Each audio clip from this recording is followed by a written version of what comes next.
नमस्कार। इस वक्त मैं अयोध्या की मिल्कीपुर सीट पे हूँ। ये वो अयोध्या है जहाँ से भारतीय जनता पार्टी को करारी हार मिली और जिसकी वजह से आज भारतीय जनता पार्टी बैसाखी पर है, नरेंद्र मोदी बैसाखी पर है। इसी अयोध्या के सांसद लल्लू सिंह ने ये बात कही थी कि मोदी जी को 400 सीटें इसलिए चाहिए क्योंकि उनको संविधान बदलना है और उनकी इस बात से नाराज होकर अयोध्या के लोगों ने नरेंद्र मोदी को बैसाखी पर ला दिया और भाजपा को करारी शिकस्त दी। मिल्कीपुर में फिर चुनाव है। अवधेश प्रसाद क्योंकि सांसद बन गए हैं, उनके बेटे अजीत प्रसाद उस मिल्कीपुर सीट से चुनाव लड़ रहे हैं और उनके सामने भारतीय जनता पार्टी से चंद्रभान पासवान है। क्या होने वाला है? टक्कर दो पार्टियों की है, भाजपा की और सपा की। मिल्कीपुर के लोगों ने क्या सोचा है, इस पर बात करेंगे। हमारे साथ भरत जी है, क्योंकि मैं जब कैमरे पर लोगों की राय, लोगों को समझ रही थी कि क्या हो रहा है, तब आप कैमरे के पीछे थे, आपने लोगों से बातचीत करी। भरत जी, आपका अनुमान क्या है, मिल्कीपुर किस तरफ जा रहा है? प्रज्ञा जी, अनुमान नहीं है। हमने मिल्कीपुर को बहुत कायदे से और गौर से देखा है, समझा है, जाना है, बूझा है। गली गली, मोहल्ले मोहल्ले हम यहाँ घूमे हैं। इस अनुमान के मुताबिक या जो हमने देखा है, हमारे देखने के मुताबिक मिल्कीपुर किधर जा रहा है, दर्शकों को इस बारे में बताना चाहिए और उससे एक ओवरव्यू मिलेगा दर्शकों को कि वाकई में एक्चुअल में होने क्या वाला है। क्योंकि अखिलेश यादव ये आरोप लगा रहे हैं कि मिल्कीपुर के भीतर भारतीय जनता पार्टी प्रशासन के साथ मिलकर डीएम, एसडीएम और इन सब लोगों के साथ मिलकर चुनाव लड़ रही है। आधा चुनाव प्रशासन लड़ रहा है, आधा भारतीय जनता पार्टी लड़ रही है। असलियत क्या है मिल्कीपुर की, ये बताना बेहद आवश्यक है।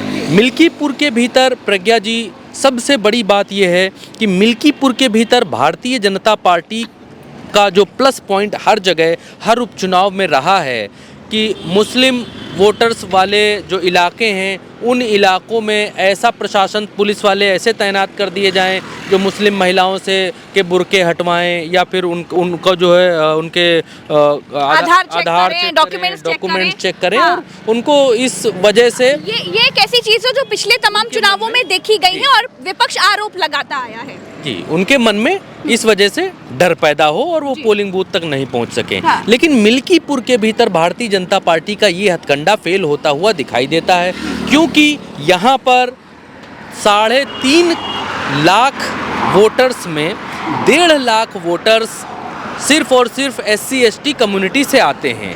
यानी SC ST समुदाय जिसके साथ जाएगा वही जीत का तिलक लगाएगा। नंबर 1 बात।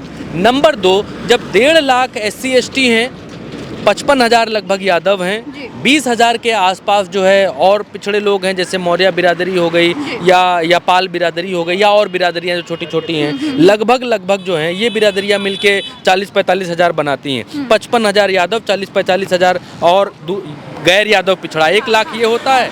1.5 लाख होता है दलित। तो 2.5 लाख की आबादी 3.5 लाख में वो हो गई है जो कि समाजवादी पार्टी का वोट इससे पहले रहा है 2024 के लोकसभा चुनावों में। और आज की तारीख में भारतीय जनता पार्टी को अगर जीतना है यहाँ से, तो लेकिन भरत जी, एक चीज़ और भी मैं आपसे जानना चाहूँगी। मैं बात पूरी कर लूँ प्रज्ञा जी।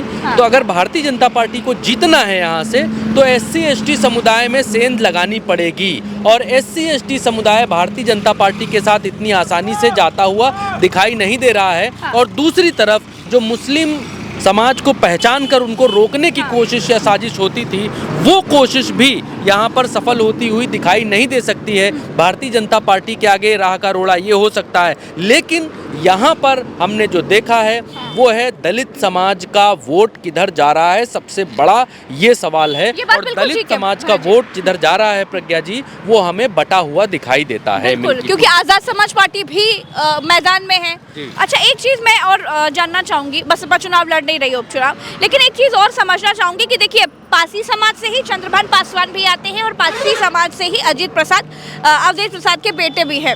तो ये एक बड़ा फैक्टर होगा क्योंकि दोनों ही पासी समाज से हैं और लोगों में एक ये भावना है कि वो तो लोकसभा चुनाव चलिए हो गया, लेकिन विधानसभा चुनाव में आप किसको चुनना है?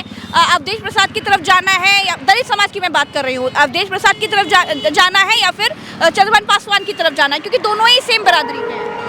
देखिए प्रज्ञा जी, पासी समाज के कैंडिडेट्स को टिकट ही इसलिए दिया गया है क्योंकि यहाँ पासी समाज जो है वो बहुतायत संख्या में है, ज़्यादा संख्या में है। भारतीय जनता पार्टी के पास जो माइनस पॉइंट है प्रज्ञा जी, माइनस पॉइंट ये है कि ब्राह्मण वोटों में बिखराव है।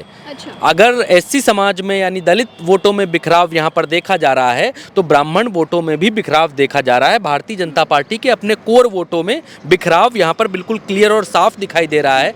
आंकड़े समाजवादी पार्टी के पक्ष में गवाही देते हैं कि समाजवादी पार्टी ये सीट आसानी से निकाल सकती है। जो जातिगत आंकड़े हैं वो इस बात को पुष्ट करते हैं। लेकिन जो उपचुनाव हैं, उपचुनाव सत्ता और शासन का चुनाव माना जाता है। अगर मजबूती से यहाँ पर समाजवादी पार्टी चुनाव लड़ती है, इंडिया का जो ब्लॉक है ये मजबूती से चुनाव लड़ता है, तो बहुत मुश्किल नहीं होगी भारतीय जनता पार्टी को यहाँ से हराने में। लेकिन इस प्रक्रिया में समाजवादी पार्टी को, अवधेश प्रसाद को अपना जो एससी वोटर है वो पकड़ कर रखना पड़ेगा। जिस रोड पर हम खड़े हैं, मैं यहाँ का भूगोल भी बता देता हूँ।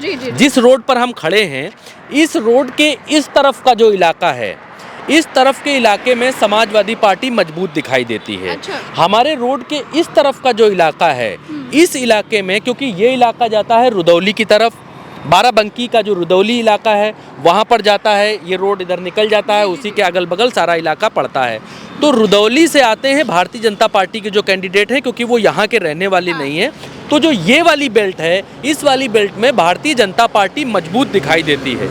लेकिन जैसे ही इस वाली बेल्ट के भीतर जाते हैं, इस वाली बेल्ट के भीतर यादवों का दबदबा, पिछड़ों का दबदबा दिखाई देने लगता है और मुस्लिम कम्युनिटी का जो दबदबा है वो दिखाई देने लगता है। और यादवों की संगत में, मुस्लिम समाज की संगत में और जो पिछड़ों की संगत में जो एससी समाज है इस बेल्ट का, वो कोर एक साथ समाजवादी पार्टी में जाने का मन बना रहा है। हमने जितनी राय ली है उसमें ये बिल्कुल क्लियर कट दिखा है।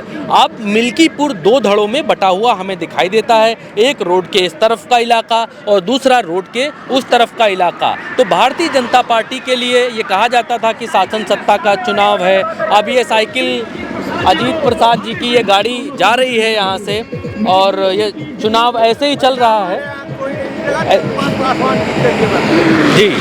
और इसी तरीके से हम घूम रहे हैं, देख रहे हैं और जानने की कोशिश कर रहे हैं कि मिल्कीपुर आंकड़ों में किधर जा रहा है, ज़मीन पर किधर जा रहा है, चुनाव प्रचार में किधर जा रहा है, प्रचार करने में कौन मजबूत है। तो बेहद बिल्कुल बिना लाग के लपेट के मैं एक बात प्रज्ञा जी कहना चाहता हूँ, मिल्कीपुर के भीतर प्रचार करने में और ज़मीन पर उतरने में हमें भाजपा प्लस दिखाई देती है। लेकिन मिल्कीपुर के भीतर जो जातिगत आंकड़े हैं वो अवधेश प्रसाद की तरफ इशारा करते हुए दिखाई देते हैं कि उनके लिए जातिगत आंकड़े उनके हिसाब से मुफीद बैठ रहे हैं। बिल्कुल। और जो अखिलेश यादव का पीडीए वाला फॉर्मूला है वो उसका असर यहाँ पर ज़रूर देखने को मिल रहा है।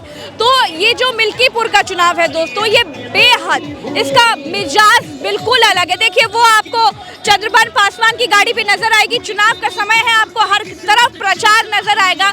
कहीं आपको सपा दिखेगी प्रचार करते हुए, कहीं आपको बीजेपी दिखेगी। टक्कर इन्हीं दोनों में है और जो बाकी कुछ हो रहा है ये हम आपको बताते रहेंगे। मिजाज बिल्कुल अलग है, इसलिए मैं आपसे कहूंगी कि आपको सिर्फ एक वीडियो में समझ नहीं आएगा कि मिल्कीपुर किधर जा रहा है, क्या होने जा रहा है। इसके लिए आपको हमारे साथ बने रहना है और एक एक ग्राउंड रिपोर्ट्स को बहुत गौर से देखना है और समझना है कि मिल्कीपुर किस तरफ जा रहा है, क्या होने जा रहा है। फिलहाल के लिए इतना ही। आज हमने मिल्कीपुर के लोगों से बात की, ग्राउंड में जानने की कोशिश की कि हालात क्या है। आपको बताते रहेंगे कि चुनाव में क्या होने जा रहा है, चुनाव का मूड क्या है, मिल्कीपुर क्या चाहता है। आइए मेरे साथ।